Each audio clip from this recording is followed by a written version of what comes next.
40 tahun saya di Indonesia. Tahun 77 saya dan istri tinggalkan Amerika. Young and naive. Baru nikah bulan madu di Indonesia. Masih bulan madu, jangan stop bulan madu. Dan kami punya beban untuk suku-suku terasing, suku-suku di tengah hutan. Dan kami pergi ke satu suku yang pada tahun 77 paling terisolir di tengah hutan, suku Sawi. Kami invest hidup 20 tahun di sana. Anak-anak semua lahir besar di situ. Kami punya 3 anak perempuan lahir besar di hutan. Mereka anak hitam dengan kulit putih. Bahasa pertama bahasa suku, bahasa kedua Indonesia, bahasa ketiga baru Inggris. Mungkin kalian di sini lebih pintar bahasa Inggris daripada anak-anak saya. Tetapi kami invest hidup 20 tahun melihat tahun ketiga satu terobosan. Waktu satu anak yang tenggelam di dalam sungai dibangkitkan dari kematian dan banyak orang bertobat sesudah mujizat itu. Sampai 80% suku Sawi sudah percaya Tuhan Yesus hari ini.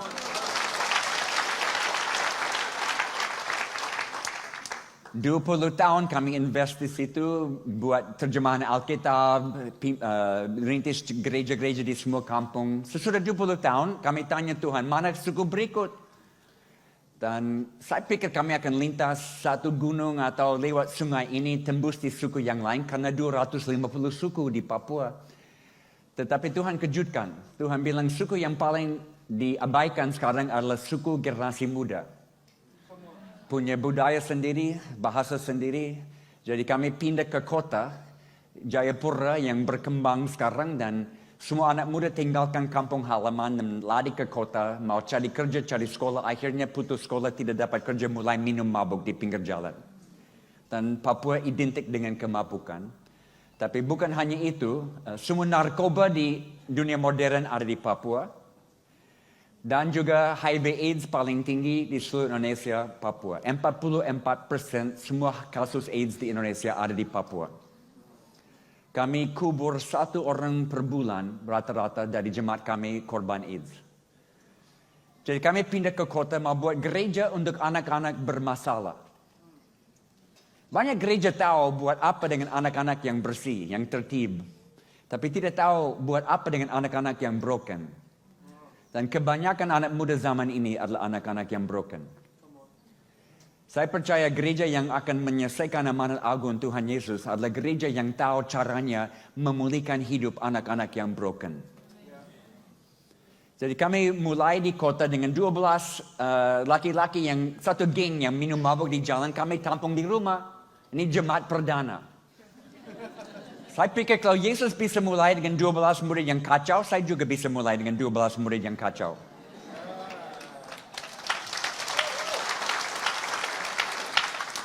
Mereka jatuh cinta dengan Yesus, stop minum.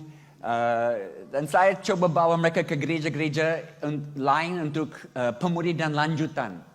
Tapi gagal. Karena walaupun mereka berubah di dalam, di luar penampilan masih agak kasar.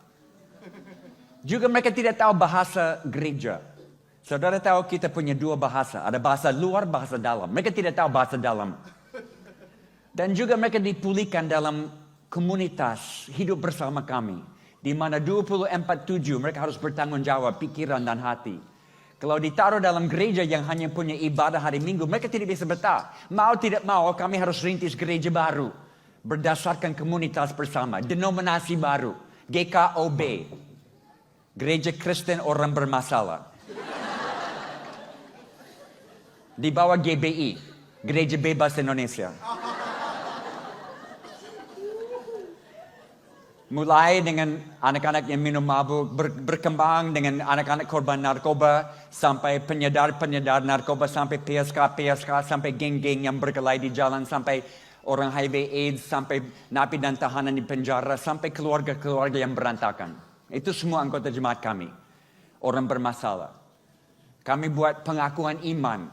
Waktu ada perayaan seperti ini, 700 anak muda. Kami semua berdiri, saya pimpin. Kami angkat tangan. Kami semua orang bermasalah. Yang cari jalan baru kepada Tuhan. Karena kita semua orang bermasalah sebetulnya. Hanya sebagian lebih pintar menutupinya daripada yang lain. Lebih baik kita terbuka supaya orang bermasalah, orang berdosa rasa welcome. Karena waktu Yesus di bumi ini, siapa yang tertarik kepada Yesus? Orang berdosa, orang bermasalah. Why? Karena mereka tahu Yesus adalah satu-satunya orang di bumi ini yang akan terima mereka apa adanya. Dan akan tantang mereka lebih dari itu. Kita selalu nyanyi di gereja, saya mau seperti Yesus. Apakah kita sadar apa yang kita minta? Karena kalau kita seperti Yesus, orang berdosa akan tertarik kepada kita. Kalau orang berdosa tidak tertarik kepadamu, harus tanya, kenapa saya tidak seperti Yesus? Jadi kami coba buat gereja tanpa tembok, gereja terbuka bisa di semua kegelapan. Tapi fokus pada anak muda. Dan di rumah kami tampung 20 anak. Mungkin ada foto. Anak-anak yang terlantar, anak-anak yang dibuang dari rumah. Anak-anak yang punya luka banyak. Ada satu perempuan di depan. Bapaknya bunuh mama di depan dia. Ada satu laki ini yang diikat di pohon 1 minggu. Dengan matahari panas dan semut merah gigi-gigi. Ada satu lagi dikunci di lemari 3 hari sebagai hukuman. Mereka masuk dan mereka bukan Kristen, tapi dalam waktu cepat mereka mulai ikut Yesus. Inilah pemuridan. Jadi mungkin ada video, saya mau mulai, kami di Papua, saya punya 2 studio musik dan 2 studio breakdance.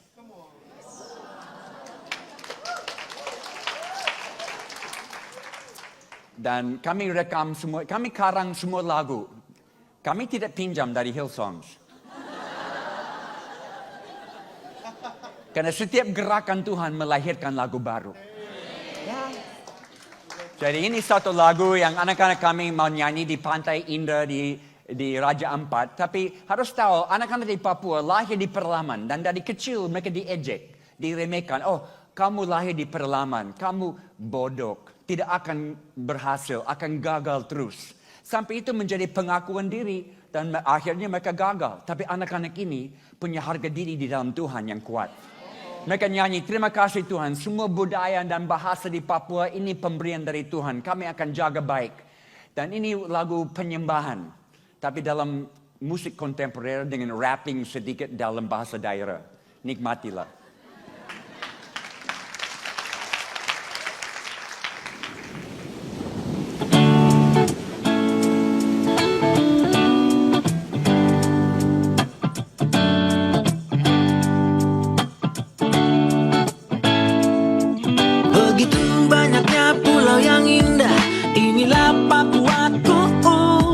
Permata hijau laut dan soninya begitu menyenangkan jiwa. Banyak pujian dan kekaguman budaya dan alammu. Kamu dan aku sama-sama cinta, cinta padamu Papuaku.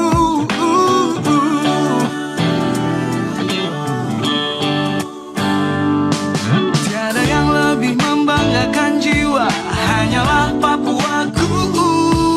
Senyuman tulus dan penuh cinta, sungguh menyentuh sanubari. Oh, banyak pujian dan kekaguman hanyalah untuk Papuaku. Kita cinta Papua, tanah Papua. harumkan Indonesia dari sini. Satukan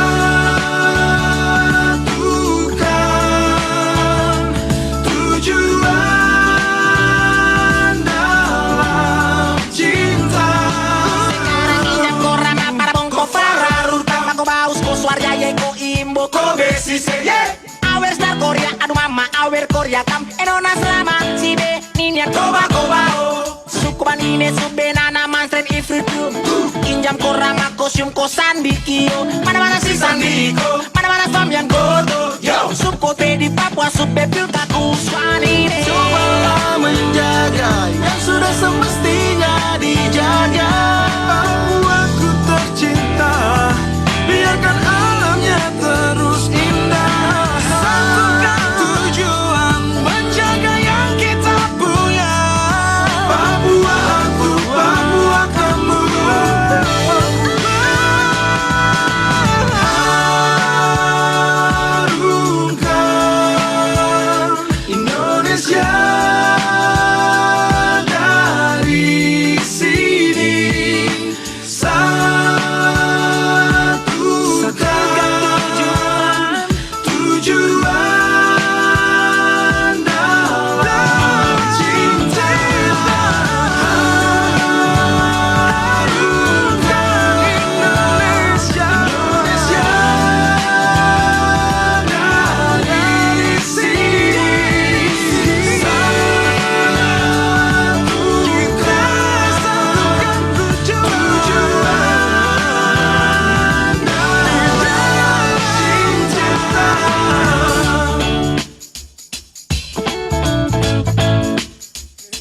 Wanine mamaya Correri soppa pua injaro rasrandakine Kobe oxen makokfin komako swarya yeno Flurfa kobor ya awer na kodemis Jebarya, jebarya, jebarya Soa, soa Soa, soa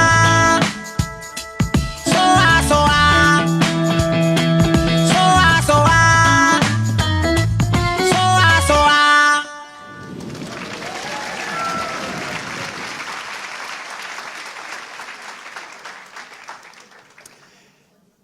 Hari ini kita akan bicara tentang pemuridan.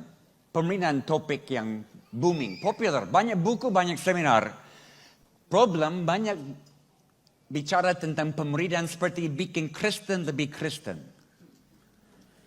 Yesus tidak pernah minta kita buat Kristen lebih Kristen. Pemuridan datang dari amanat agung. Pergi memuridkan semua bangsa. Bangsa bukan Kristen.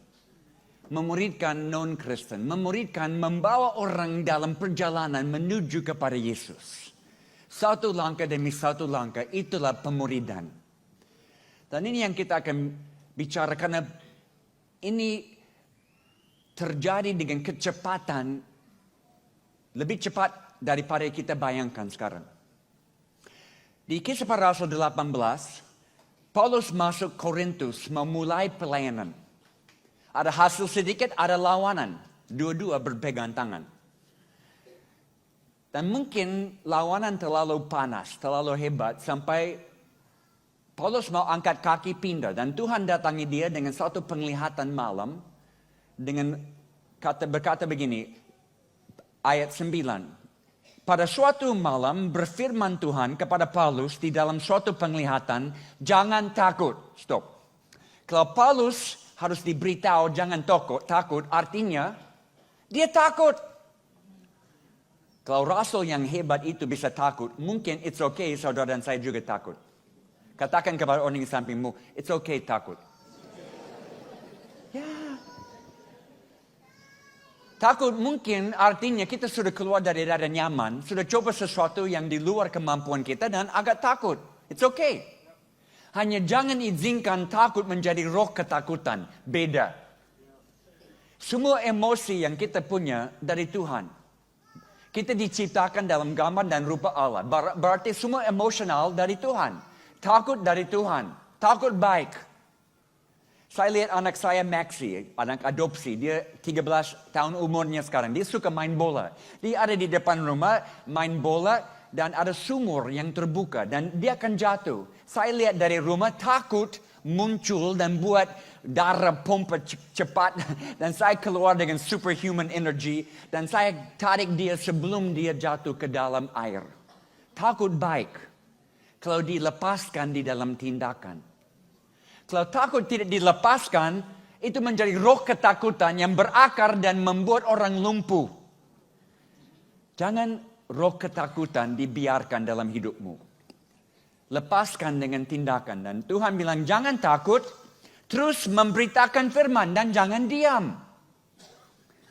Sebab aku menyertai engkau dan tidak ada seorang pun yang akan menjamah dan menganiaya engkau. Sebab banyak umatku di kota ini.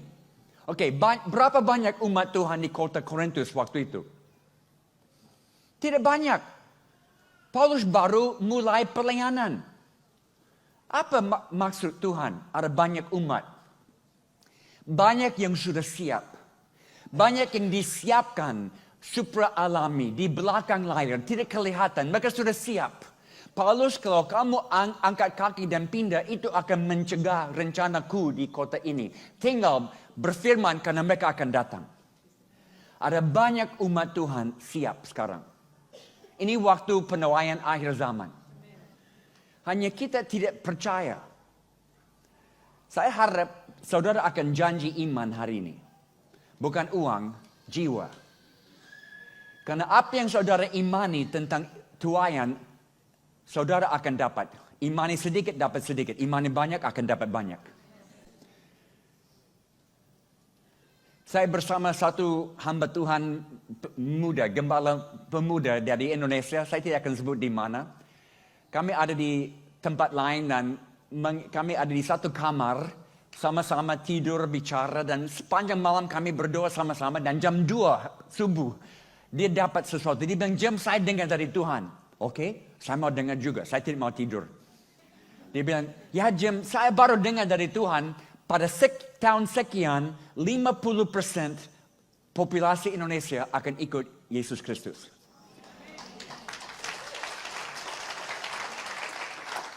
Dan saudara, dia imani hal itu. Dia kembali ke kota di mana dia punya pelayanan yang sukses di satu kampus.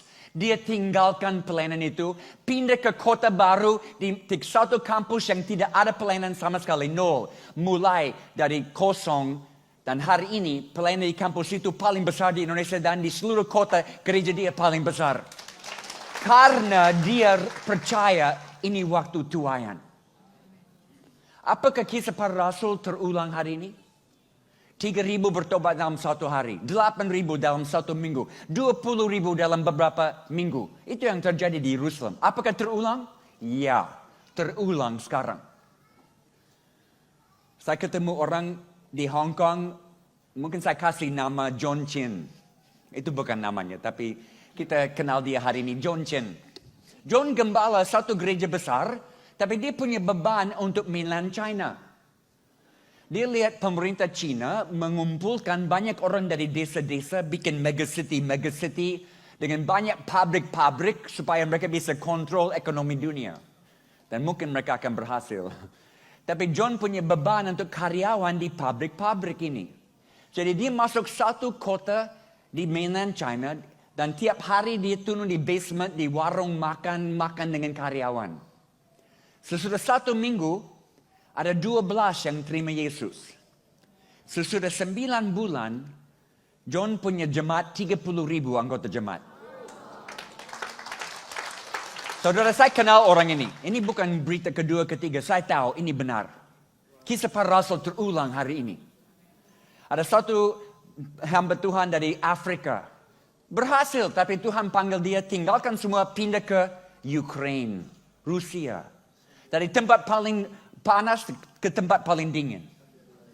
Dan dalam 7 tahun, dia mulai dari nol dan jemaat 18.000 anggota jemaat. Orang kulit hitam khotbah kepada orang kulit putih.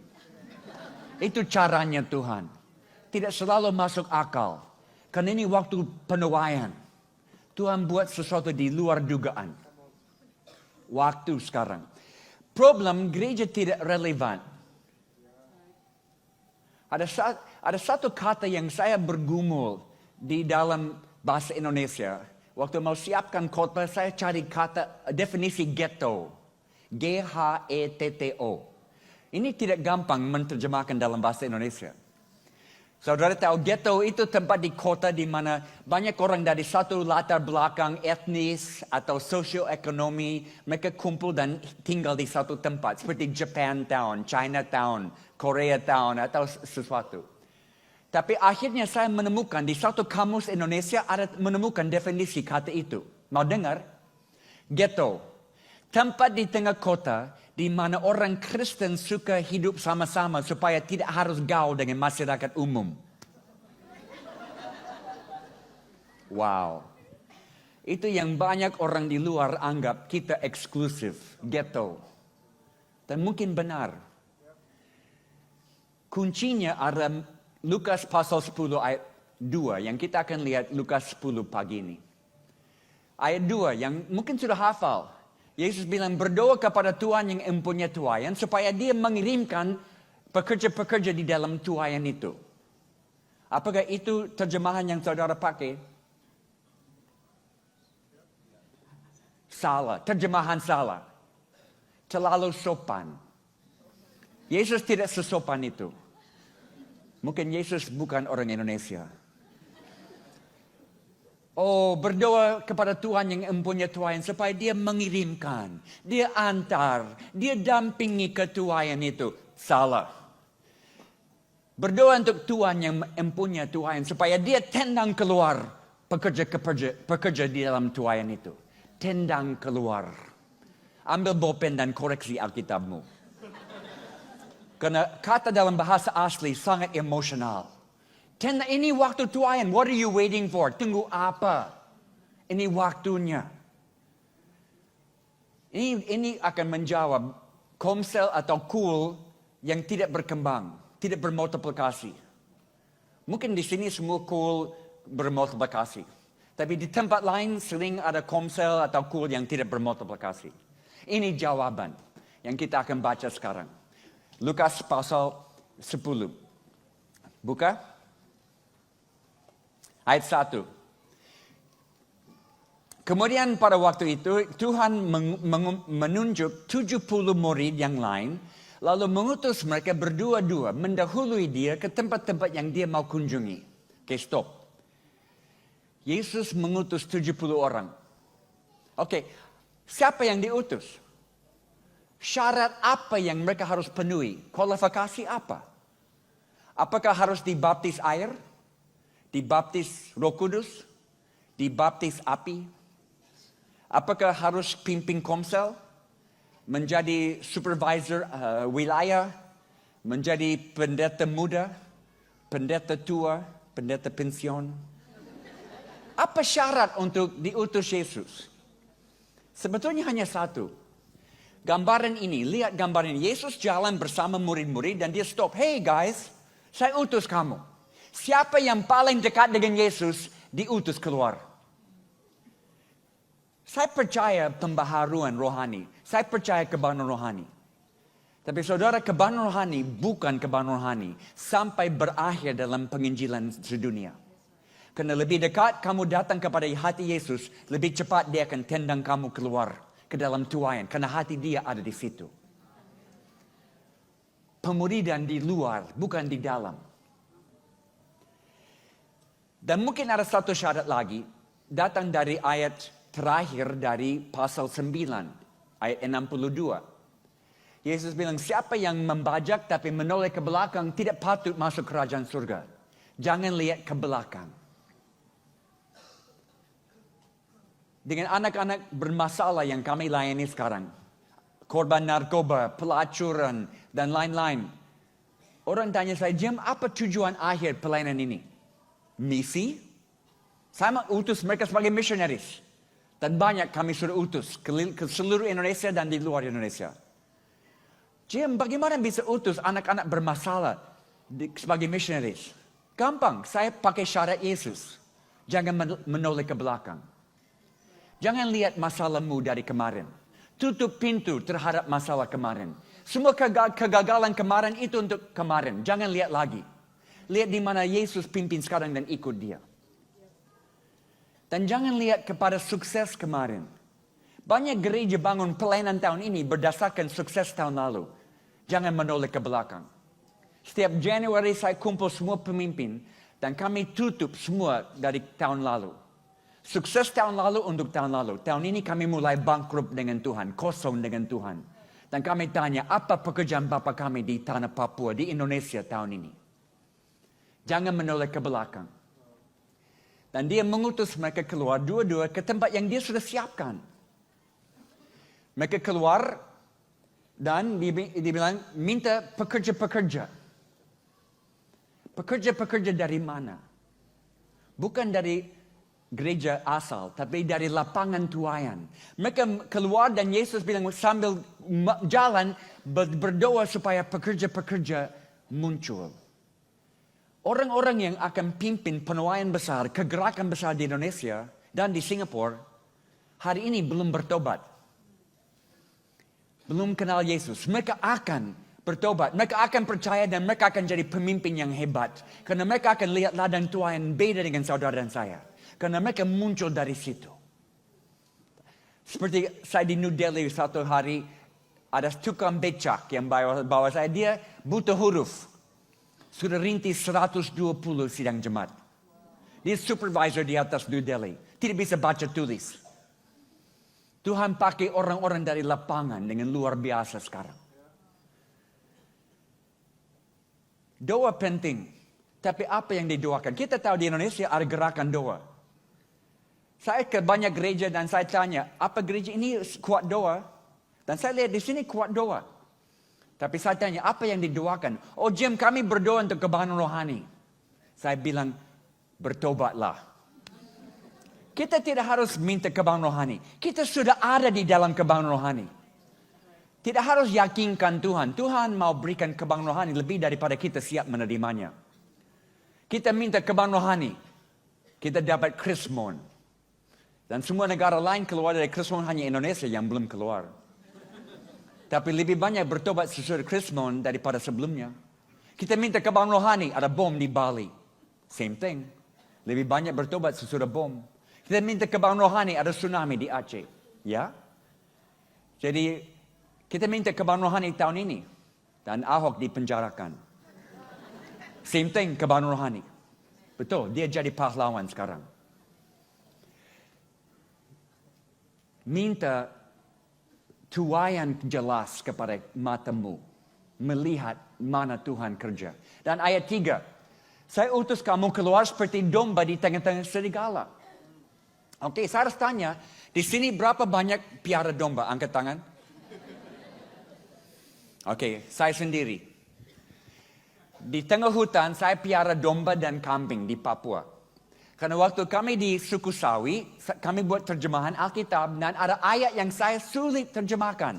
Yesus adalah anak domba Allah. Karena di seluruh Papua tidak ada domba. Satu ekor pun tidak ada. Mereka tidak tahu domba. Jadi mau terjemahkan dengan kata apa? Yesus adalah anak babi Allah. Doesn't work.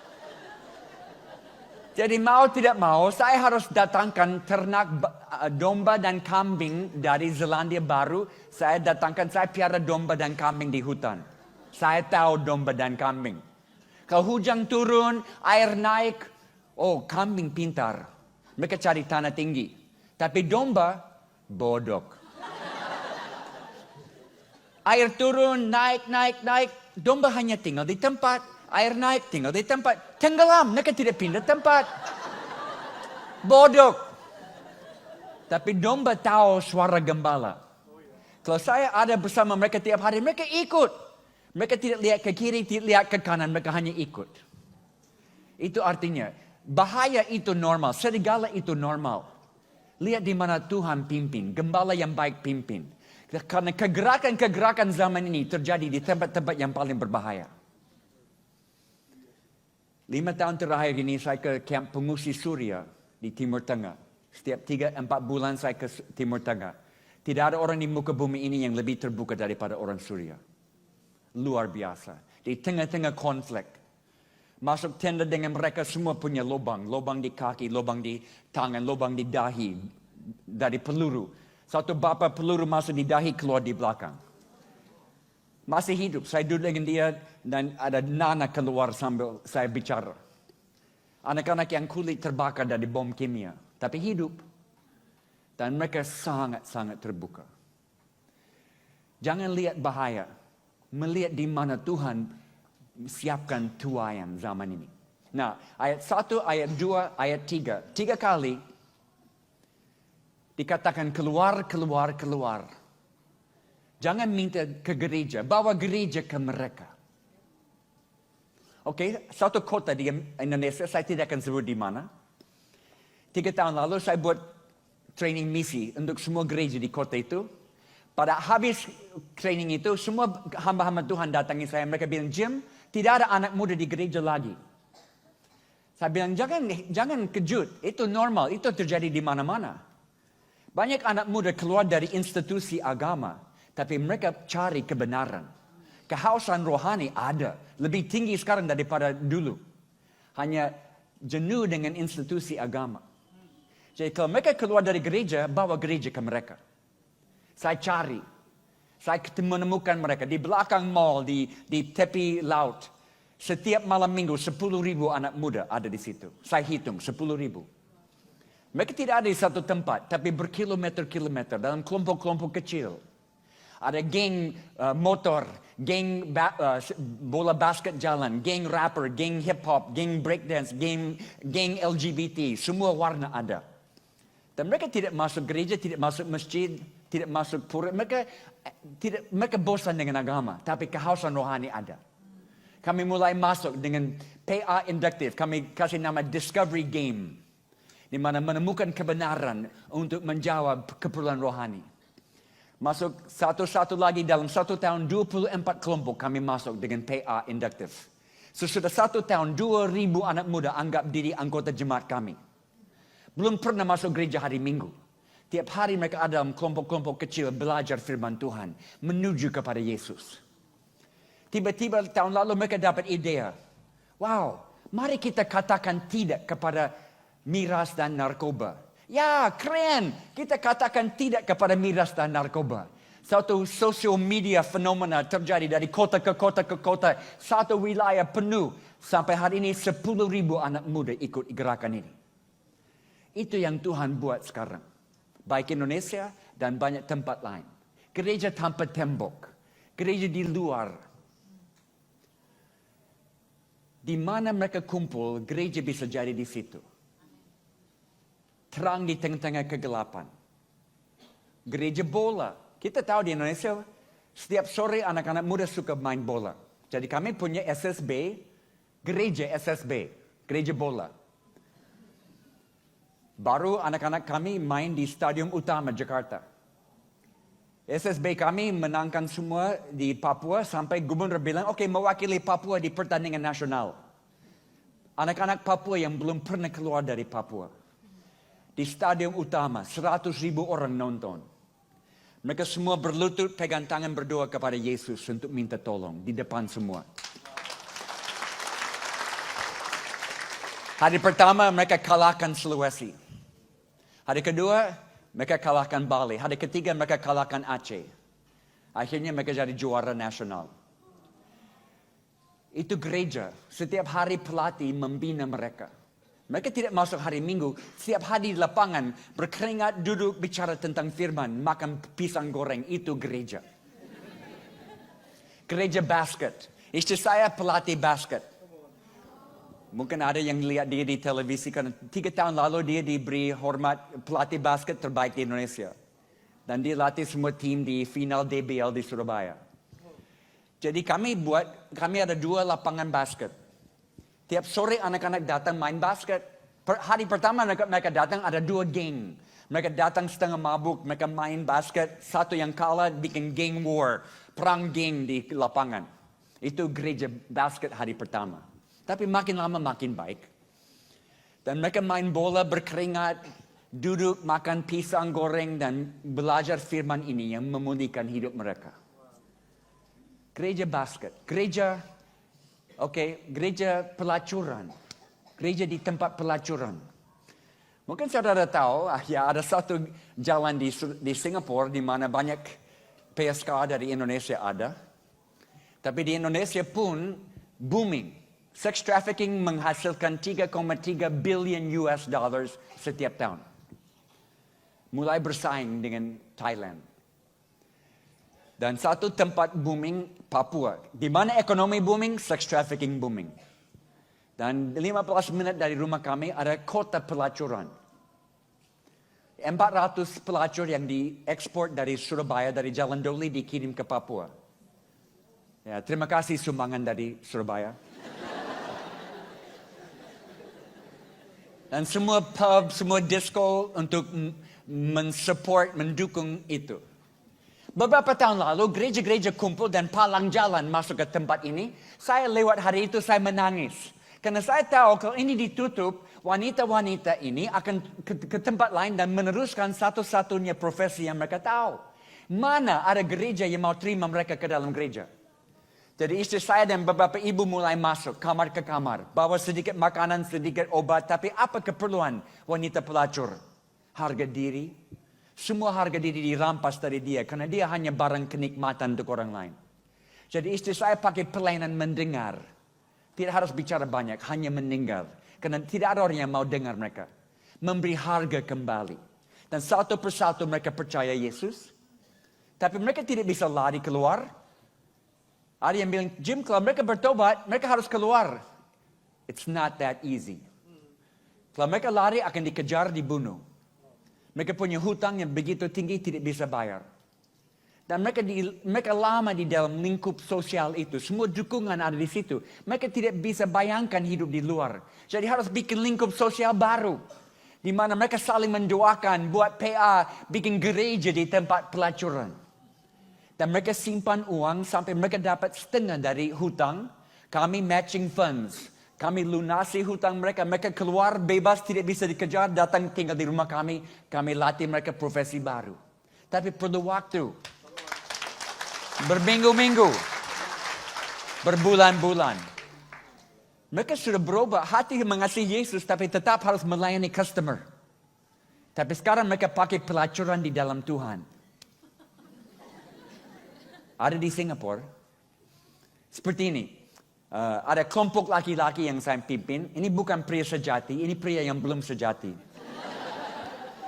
Masih pukul istri, masih minum. Tapi mereka belajar Alkitab dengan saya supaya hidup bisa baik. Satu malam ada laki-laki baru gabung. Saya tanya, Pak, dengar tentang kelompok kami dari mana? Dia sedikit malu. Ya, saya dengar dari pelacur. Terus saya mau dengar ini. Ya, minggu lalu saya masuk tempat pelacuran, saya masuk ke kamar dengan wanita ini dan dia mulai cerita-cerita dengan saya. Dia tanya, Bapak tidak punya istri? Saya jawab, ya, saya punya istri. Dia tanya, Bapak tidak punya anak? Saya jawab, ya, saya punya anak. Dia tanya, kenapa Bapak datang ke sini, ke saya? Kenapa tidak pulang ke istri dan anak-anak? Saya bingung. Saya belum pernah dengar pelacur bicara seperti ini.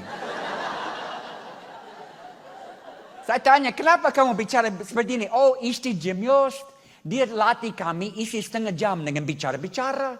Tidak harus lakukan seks, tetapi tetap harus dibayar. Itu pelacuran di dalam Tuhan. Dan malam itu Bapak itu terima Yesus. Pelacur yang bawa dia. Gereja tanpa tembok. Gereja yang terang di tengah-tengah kegelapan di mana-mana.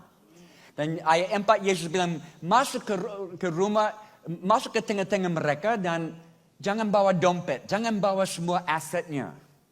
Bawa hati.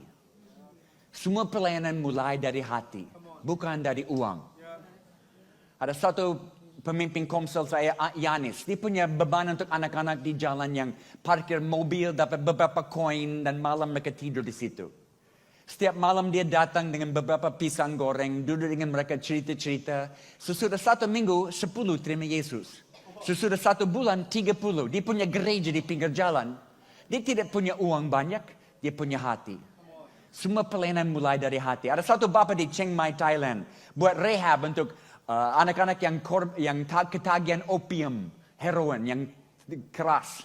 Dia tidak punya fasilitas dengan dokter-dokter dan psikolog-psikolog. Dia hanya apartemen. Dia bawa orang-orang yang ketagihan narkoba tinggal dengan dia. Dia kasih teh herbal, teh bunga. Dan dia mendoakan mereka. Dan mereka semua lepas. Mulai dari hati. Semua pelayanan mulai dari hati. Dan Yesus di ayat 4 akhir. Dan jangan salaman dengan orang di jalan. Yesus, kami orang Indonesia. Kami lihat teman, hey, how you doing? Apa kabar? Jangan salaman dengan dia. Ya, Yesus bukan orang Indonesia mungkin. Apa artinya? Ada banyak pelayanan yang baik. Hanya satu pelayanan yang urgent. Tuayan. Ini waktu tuayan. What are you waiting for? Jangan buang waktu dengan banyak pekerjaan, banyak pelayanan yang hanya baik. Karena banyak orang siap. Waktu saya tangkap ini, saya kumpul semua pemimpin di Papua dan kami evaluasi dengan jujur. Karena pada waktu itu kami buat banyak pelayanan yang baik. Tapi tidak semua menghasilkan jiwa baru. Dan kami memutuskan semua pelayanan yang tidak menghasilkan jiwa baru, stop. Dan hanya meneruskan pelayanan yang ada hubungan dengan tuayan. Dan itu baik. Karena sekarang semua pelayanan menuju kepada tuayan. Semua komsel, semua cool. Ada pelayanan di luar tiap minggu. Setiap pelayanan musik, pelayanan di luar. Setiap ajaran di gereja, ajaran untuk bawa keluar. Semua fokus di luar, bukan di dalam. Dan Yesus, ayat berikut, dia bilang, cari orang yang damai. Orang yang buka rumah dan bilang, ayo masuk ke dalam. Orang yang punya persiapan supra alami. Seperti Cornelius di dalam Kisah Para Rasul 10. Dia bukan Kristen, bukan Yahudi. Tapi Tuhan datangi dia dengan penglihatan, dengan beritahu akan ada orang datang ke rumahmu, berikan kabar baik, dengarlah. Dia siap. Di kota lain Tuhan datangi Petrus. Mau minta dia ke Cornelius, tapi Petrus Kami pakai kata di Indonesia, di Papua, Petrus kepala batu. Perlu 2-3 kali Tuhan yakinkan Petrus untuk pergi. Tangkap ini. Tuhan bicara kepada non-Kristen sebelum gereja sadar. Tuhan buat sesuatu, mempersiapkan tuayan di umum, di sekular. Sebelum gereja sadar sesuatu siap. Wow. Akhirnya Petrus pergi. Dan masuk dia bicara dan Cornelius dan seluruh isi rumah terima. Bukan karena Petrus pintar, tapi karena Tuhan sudah siapkan mereka. Masuk ke rumah orang damai. Bagaimana tahu rumah orang damai? Pergi ke biro statistik dan minta mana 777 Jalan Surgawi. Tidak akan tahu rumah orang damai dari luar. Harus masuk ke dalam. Masuk ke dalam komunitas, gengnya.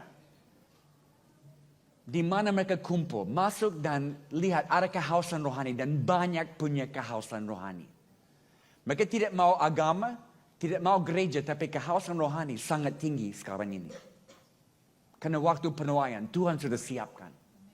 Waktu Yesus di bumi ini, agama Buddha ada, agama Hindu ada. Dan karena Yesus adalah Tuhan, dia tahu Islam akan datang. Yesus tidak pernah tegur orang karena isu agama.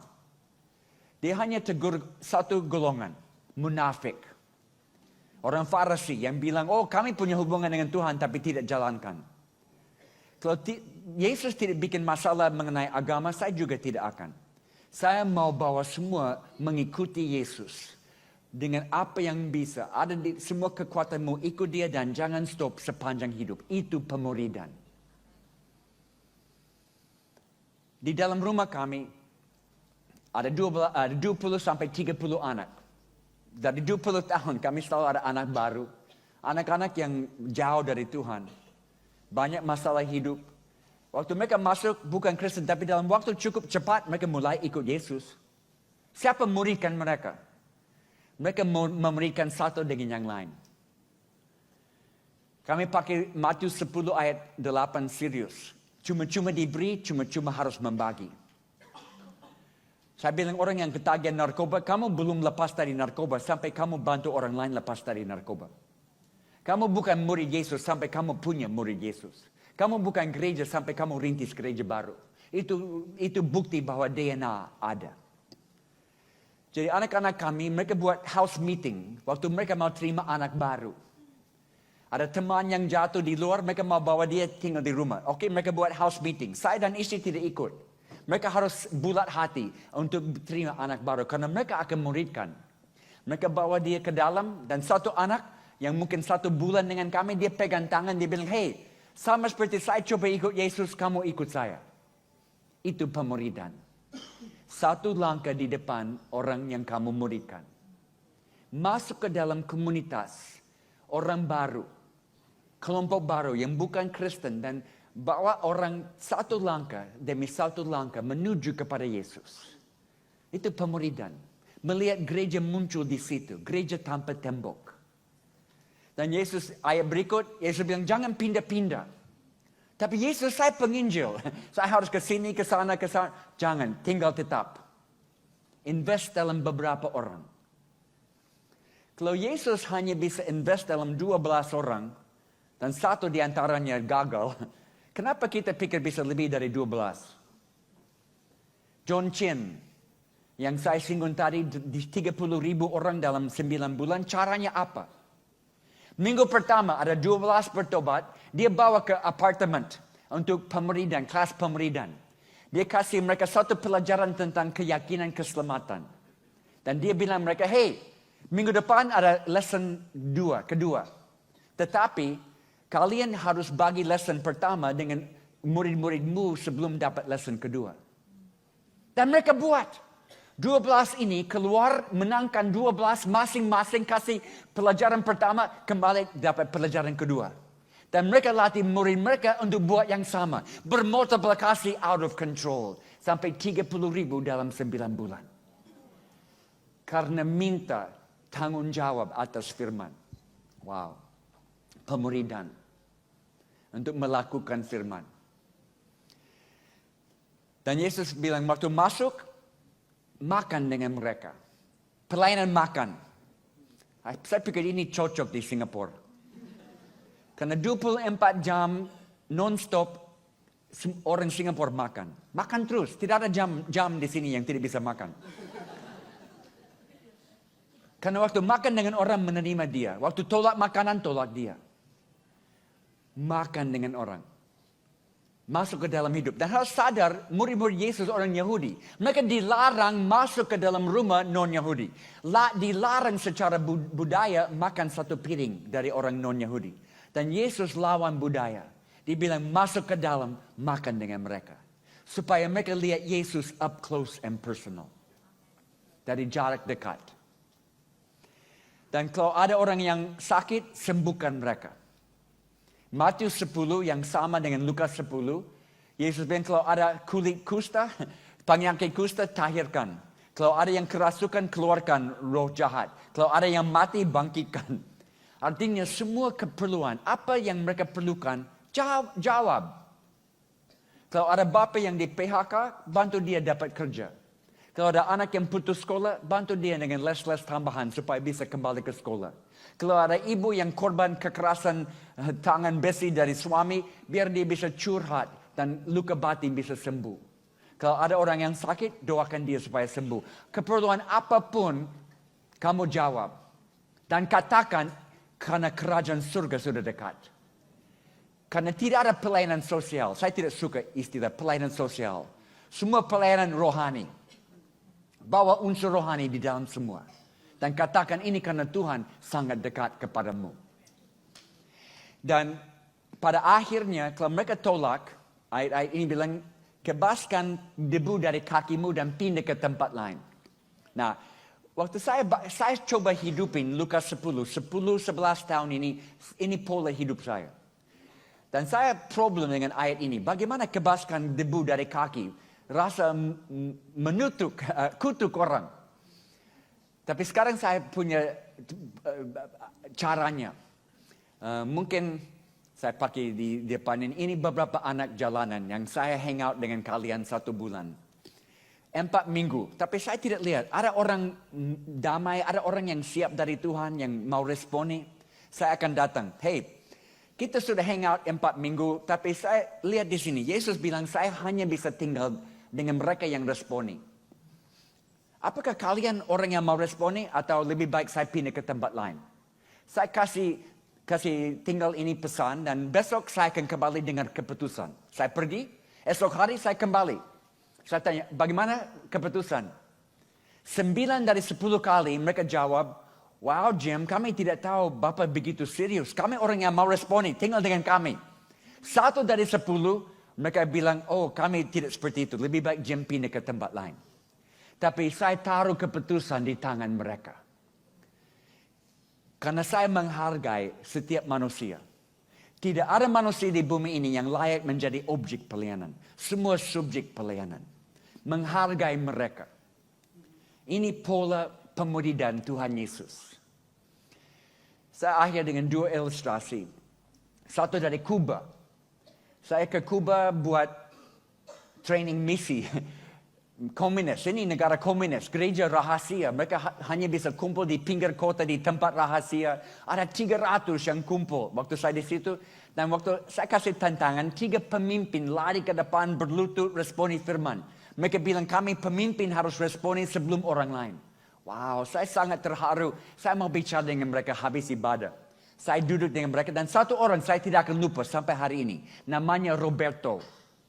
Roberto bilang saya, Bapak saya penginjil. Saya suka rintis gereja baru. Tapi dokter bilang saya sakit. Penyakit kanker. Dokter vonis saya 6 bulan akan meninggal. Jadi saya janji Tuhan. Dengan setiap bulan Tuhan berikan, saya akan rintis satu sidang jemaat baru. Saudara, itu beberapa tahun lalu. Roberto masih hidup sampai hari ini. Dan setiap bulan dia rintis jemaat baru. Saya percaya Tuhan perpanjang hidup dia. Karena dia samakan tujuan hidup dia dengan tujuan Tuhan. Karena dia tahu ini waktu penuaian. Saya akhir dengan hero. Siapa hero saya? Anak-anak saya. Saya tahu anak-anak saya akan melebihi saya. Kita punya satu istilah atau slogan di Indonesia. Mau anak-anak ikut iman orang tua. Saya tidak setuju. Saya tidak mau anak-anak saya ikut iman saya. Saya mau mereka melebihi iman saya. Dan saya tahu anak-anak saya akan melebihi semua. Amy lahir besar di hutan. Bahasa pertama bahasa suku, bahasa kedua Indonesia, bahasa ketiga Inggris. Dan dia bantu mama karena kami homeschool. Jadi anak-anak ada sebagian dari tim pelayanan. Dari kecil mereka melayani. Umur 12 tahun, Amy bisa bantu ibu-ibu melahirkan anak. Dia bisa suture atau jahit kulit yang terbelah dari perang suku. Dia bisa pasang tulang yang patah. Umur 12 tahun dia bisa buat semua. Mama yang latih dia. Akhirnya dia mau ikut kuliah medis di Amerika supaya dia bisa dapat teori yang sesuai dengan praktik yang dia sudah tahu. Dia selesai kuliah di Amerika, dia kembali dan dia buka klinik di tempat kami, klinik gratis untuk orang yang tidak mampu bayar. Setiap sore, setiap hari 100 pasien setiap hari. Dan dia luar biasa. Dia ahli malaria, HIV AIDS, dia, di seluruh Papua dia tahu lebih daripada semua dokter yang lain. Dan banyak yang dilayani secara medis dan hati dibuka bagi Tuhan. Ada satu hamba Tuhan dari luar datang kunjungi kami dan dia ada bersama Amy di dapur satu hari bicara-bicara. Saya ada di kamar lain dengar-dengar dari jauh. Dan dia tanya, Amy kalau kamu punya cek, bisa isi angka uang berapa banyak? Apa mimpimu? Apa impianmu? Amy kejut dengar itu karena belum pernah ada orang tanya. Dia langsung jawab, saya buat mimpiku. Saya lakukan impianku. Saya tidak tunggu banyak uang. Saya tidak tunggu banyak perhatian dari luar. Apa yang Tuhan bicara kepada saya setiap hari saya lakukan cepat. Saya buat mimpiku. Itulah saudara, buat mimpi Tuhan dalam hidupmu. Impian Tuhan. Buat dalam hidupmu. Jangan buang waktu karena ini waktu tuaian. Ada harga. Ada harga yang kita semua harus bayar. Dan harga harus dinaikkan. Karena ingat Yesus bilang kita diutus seperti domba di tengah-tengah serigala. Bahaya itu normal. Mungkin di Singapura ada kurang teologi penderitaan. Saudara tahu teologi adalah sesuatu yang bukan ahli teolog tulis, tapi kita tulis tiap hari. Dalam hidup ini, waktu kita mengalami sesuatu yang tidak masuk akal. Di mana kita alami sesuatu dan kita tanya, mana Tuhan dalam pengalaman saya? Waktu saya sakit malaria berulang kali, ratusan kali di hutan, saya tanya, mana Tuhan? Teologi penderitaan. Waktu anak-anak 2 hampir meninggal dari malaria, dalam koma 1 minggu, tidak sadar, obat tidak tolong. Kami pikir Tuhan akan ambil mereka. Tapi hanya lewat doa Tuhan kembalikan mereka kepada kami. Tapi kami harus belajar ulang-ulang. Saya dan istri, kami lari pagi setiap hari. Tadi pagi saya lari di East Coast Road. 10 kilo kami lari setiap pagi. Supaya dapat, jaga fitness supaya tidak dapat malaria terus. Dan juga waktu berdoa.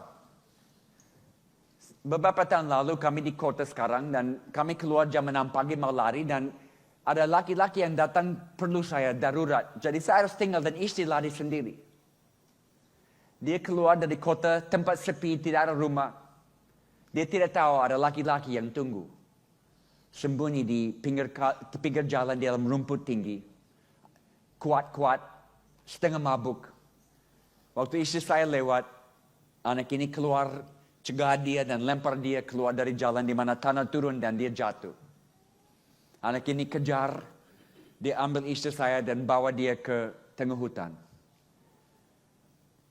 Di mana selama 1,5 jam, dia coba perkosa istri saya.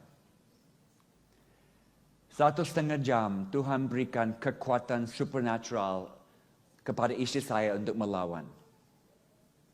Setiap kali dia lawan, anak ini pukul dia.